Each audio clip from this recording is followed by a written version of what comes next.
One of the things that we started doing a few years ago was looking at the vast range of diverse cities and accounting for their urban resource intensity by way of 8 very particular resources: food, energy, materials. And we developed a typology of urban resource consumption. So in other words, grouping cities that are alike, more alike to each other in terms of their urban resource consumption. And these cities are not necessarily in the same place. They might have similar climates, they might have similar economic structure, but you could find one in Asia that was very similar to one in Africa, very similar to one in Latin America.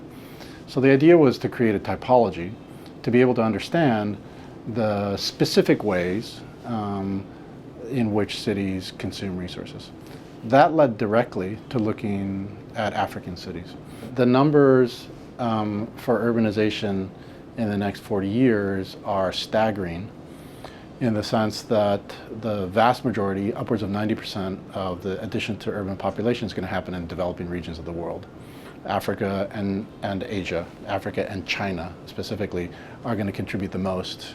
India will also be a huge contributor, but the African context is very challenging because today the largest African cities are struggling to deliver even the basic urban resources and build and operate and maintain infrastructure. So the idea was to launch the network with the expressed interest to look analytically first at urban resource consumption, particular to African cities. How are African cities different? And then to move on pretty quickly to discovering opportunities for alternative urban technologies and business opportunities that came from enlisting a diverse group of stakeholders, from communities to the local government and the national government to local businesses and multinational businesses.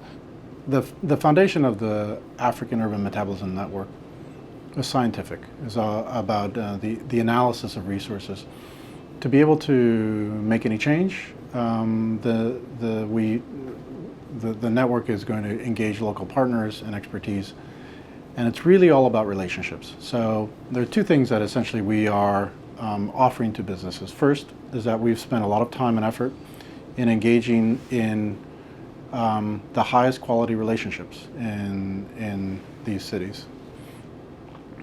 The second that we're offering is that our researchers very fast become the local experts.